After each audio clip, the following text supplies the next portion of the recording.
God's kingdom. Welcome to Kingdom Mentality. In Matthew chapter 10, verse 34, it says, "Do not think I came to bring peace on earth. I did not come to bring peace, but a sword. For I have come to set a man against his father, a daughter against her mother, and a daughter-in-law against her mother-in-law. And a man's enemies will be those of his own household." Let me just stop right there for a second. A man's enemies are going to be those in his own household. So if that doesn't bring it home to you, to realize that the kingdom of God is not your family in your house all the time. You may not be in the house where everybody is following God.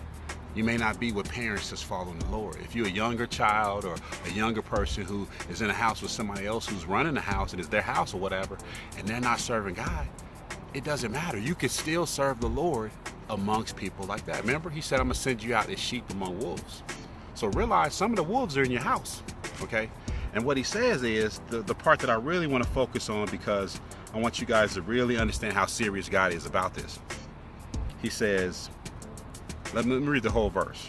"Do not think I came to bring peace on the earth. I did not come to bring peace, but a sword. For I have come to set a man against his father, a daughter against her mother, and a daughter-in-law against her mother-in-law. And a man's enemies will be those of his own household.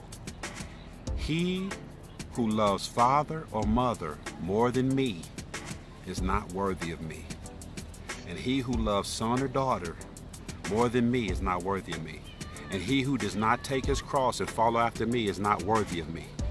He who finds his life will lose it, and he who loses his life for my sake will find it." You know, the kingdom of God, it brings division. People think it's bringing like families and stuff together, but it's really not, because Jesus mentioned that when they said to him, "Your mother and your brothers out there looking for you." He said, "Who's my mother and my brother?" He said, "He that does the will of my Father, that's my mother, that's my sister, that's my brother." So let me point you out in Matthew chapter 10, 34. He said he came to bring a sword, okay? So mother-in-law gonna be against daughter-in-law, okay? But this is the part I really want to focus on right now. "And he who loves father or mother more than me is not worthy of me." That's really important. You're not worthy of God if you love your father and your mother more than you love him. So you have no excuse. You have no excuse. When you serving God, he's first. He's first above everybody. Your mother, your father, your children, your spouse, everything. Cousins, aunts, uncles. He's above everybody. So just realize that. And he also says that if you, therefore, and let's go back to verse 32, 10:32.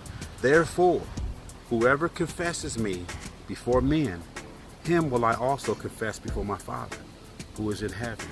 But whosoever denies me before men, him I will also deny before my Father who is in heaven." So you reap what you sow. God's will is done on earth as it is in heaven. So if you confess him in front of men, family, everybody, let's just say it's you against the whole world. Let's say it's you witnessing against everybody.